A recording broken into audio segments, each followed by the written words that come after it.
बिस्मिल्लाहिर्रहमानिर्रहीम। जनाब चेयरमैन, बहुत शुक्रिया। बारी बहुत देर से आई है। तन्हमा दाग दाग शुद्ध पंबा कुजा कुजा नहम। आज हमारा कौमी जिस्म ज़ख़म ज़ख़म है। किस किस जगह पे फाहा रखा जाए, इसकी तरजीह तय करनी। और मैं ये ज़रूरी समझता हूँ और इसको महज एक रवायती फ़िक्रा न समझें। हमारी तालीमात ये हैं कि जब कोई दुख का और तकलीफ़ का कोई सानिया हो जाए तो हम पुरसा देते हैं, हम ताज़ियत करते हैं, हम इज़हार अफ़सोस करते हैं, हम इज़हार हमदर्दी करते हैं। इसलिए जो शहादा हैं कल पुलिस लाइंस की मस्जिद के, उनके लिए दुआए मग़फ़िरत भी करते हैं और ये दुआ भी करते हैं कि उनका खून रायगा नहीं जाना चाहिए। अल्लाह ताला उनके खून के सदक़े इस कौम को मुत्तहिद भी कर दे और इसकी सिमत भी दुरुस्त कर दे। और उसके जो लवाहिकीन हैं उनके लिए पूरी सोसाइटी यानी मुआशरा वो भी ज़िम्मेदार है और हुकूमतें बदरजाए उतम ज़िम्मेदार हैं। आज सारी गुफ्तगू जो आज ऐवान के अंदर हुई है वो ये हुई है कि पाकिस्तान की क्या पॉलिसी है और हमारे पॉलिसी में क्या ख़राबी है, जिसके नतीजे में ये दिन हमें बार बार देखना पड़ता है। और ये एक ऐसा यानी जहर है कि जो घुलता ही चला जा रहा है और इसमें किसी रुकावट का इम्कान नहीं है। मैं अपने मुअज़्ज़ज़ ऐवान के दोस्तों की तवज्जो इस तरफ मबज़ूल कराना चाहता हूँ कि आज जिस दलदल में हम धंसे हुए हैं, इसका आगाज़ कोई तकरीबन 45 बरस पहले हुआ और इस ऐवान के अंदर जितनी सियासी जमातें मौजूद हैं, इनमें से जो बड़ी जमातें हैं वो हुकूमतों में भी रहीं और माशाअल्लाह के उन जर्नैलों का भी साथ देती रहीं और हिस्सा भी रहीं। अलबत्ता तहरीक इंसाफ बहुत बाद में मार्ज़ वजूद में आई और उसके ऊपर उतनी ज़िम्मेदारी नहीं है जितनी ज़िम्मेदारी इस वक्त ट्रेजरी बेंच के ऊपर बैठी हुई बड़ी पार्टियों की है। मैं बता सकता हूँ कि 1976 में नसीरुल्लाह बाबर साहब the then chief minister of NWFP record के ऊपर हैं कि जब अफ़गान जिहाद की शुरुआत हो रही थी तो जितनी अफ़गान तंजीमें थीं उनके आगाज़ के जो लोग थे उन्हीं के दौर में पेशावर आए थे। चुनाचे ये जो स्ट्रेटेजिक पार्टनरशिप का और स्ट्रेटेजिक डेप्थ का मसला है, ये कोई आज का मसला नहीं है। इस सब को शेयर करना चाहिए। और मैं बहैसियत एक तालिब इल्म के ये जानता हूँ इस बात को कि मैं तो सिर्फ विटनेस नहीं हूँ इस पॉलिसी का, बल्कि विक्टिम भी हूँ।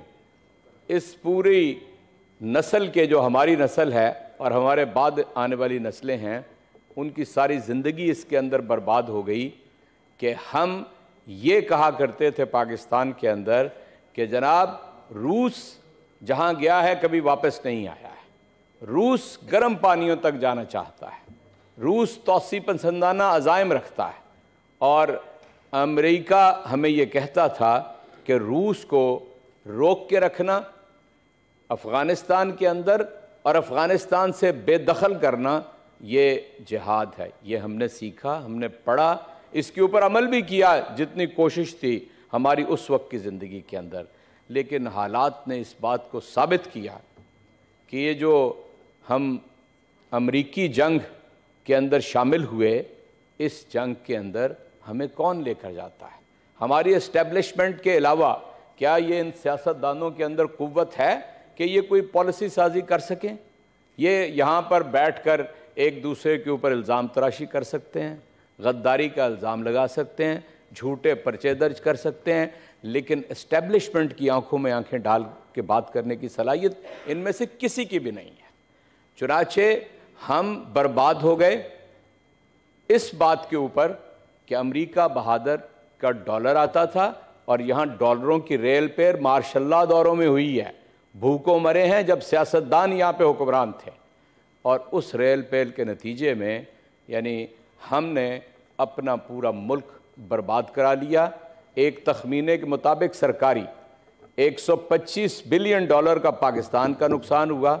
70,000 से ज़ायद पाकिस्तानी इस लुक़्मा अजल बन गए इस पॉलिसी का, और 5-6 हज़ार हमारी पाक फ़ौज के जवान बल्कि जर्नैल तक भी इसी पॉलिसी का यानी लुक़्मा अजल हो गए।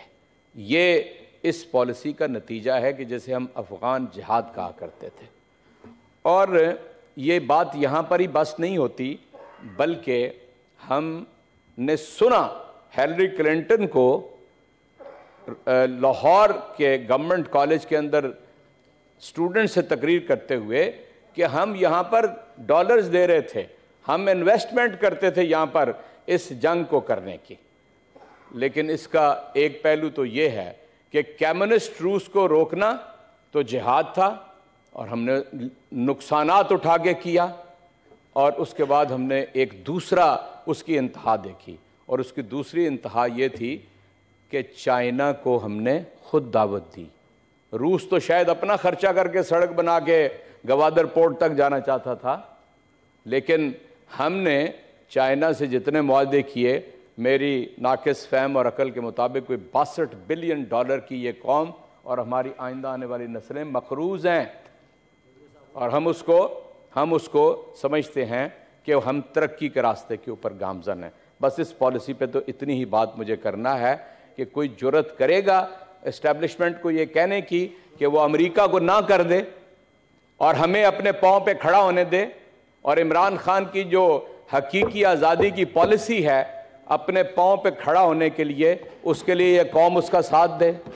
पहली बात तो मैं आपसे ये करना चाहता हूँ, जब तक बैरूनी मुदाखलत इस मुल्क के अंदर रहेगी और जिसके नतीजे में अजीज साहब आप अपना स्पीच अपनी बात पे कह लीजिए। मुझे तो यानी थोड़ा सब चीजें याद हैं, इसलिए मैं उसकी तरफ आपकी तवज्जो मबसूल कराना चाहता हूँ। और 9/11 से पहले सुनिए, आप बात को जरा बात सुन लें। 9/11 से पहले यहाँ पर कोई खुदकुश धमाके नहीं थे। उसके बाद जब ड्रोन हमले शुरू हुए तो कोलैटरल डैमेज होता था। क्यों भूलना चाहते हैं आप इस बात को? यानी एक जिसको दहशतगर्द करार देते थे, एक दहशतगर्द को मारते थे, तो उसके नतीजे में यानी जो बाकी घर के 20 लोग मर जाते थे उस कोलैटरल डैमेज के अंदर, उनमें से जो एक आध बच जाता था वो खुदकुश बमबार बन के खड़ा हो जाता था। कभी तारीख को आप झुटला नहीं सकते।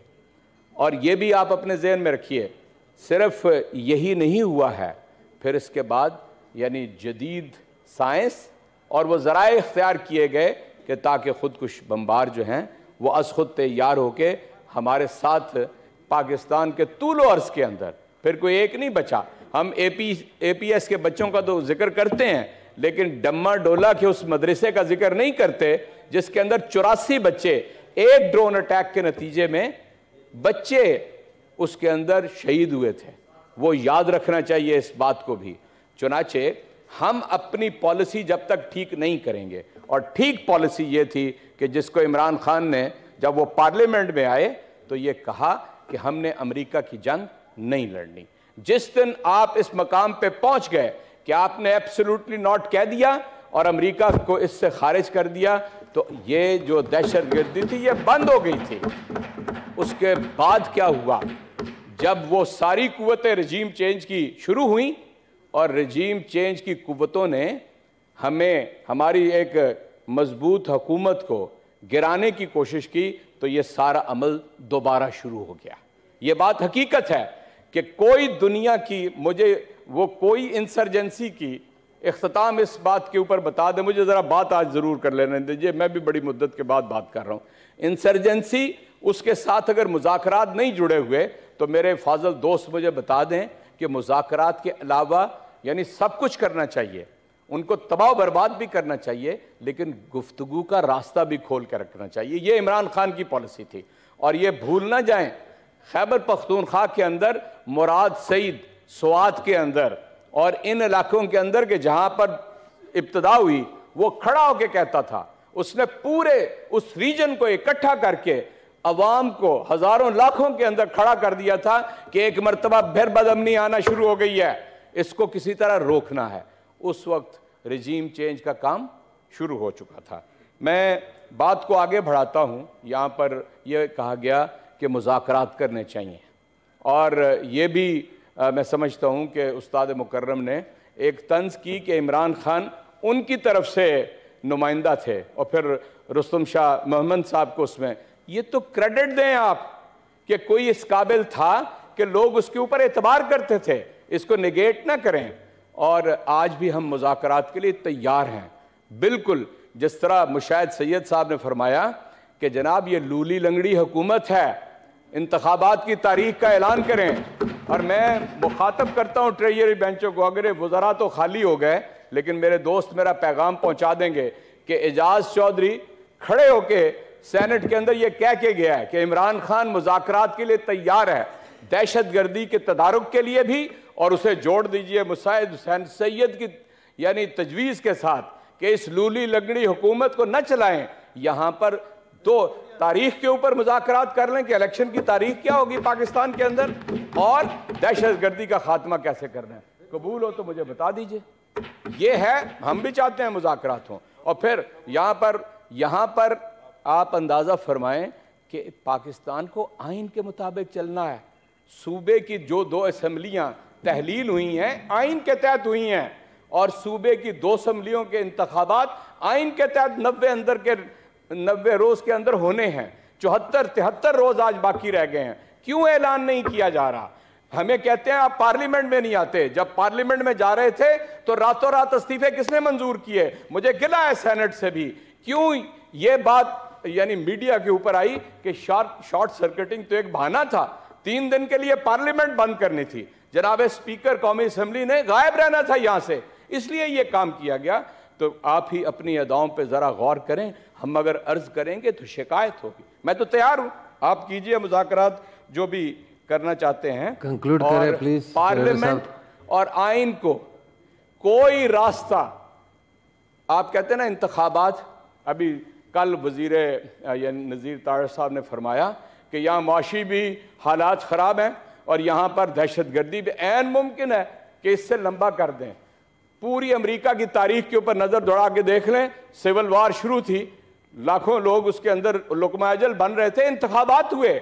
हमारे हमसाए मुल्क ईरान के अंदर पूरी पार्लियामेंट भग से बम से उड़ा दी गई, इंतखाबात हुए। इंतखाब वाहिद रास्ता है, आम इंतखाबात, जिसके नतीजे में आप इस मुल्क के अंदर अमन कायम कर सकते हैं, वरना कोई रास्ता नहीं है। हर वो रास्ता जो आइन से हटा हुआ होगा, थैंक यू जी, आइन से हटा हुआ होगा, वो आपको तबाही के रास्ते पे लेकर जाएगा। और जनाब चेयरमैन, हादसे से बड़ा सानेहा ये हुआ कि लोग ठहरे नहीं हादसा देखकर। शुक्रिया। थैंक यू जी। जी मेरी गुजारिश है कि अगर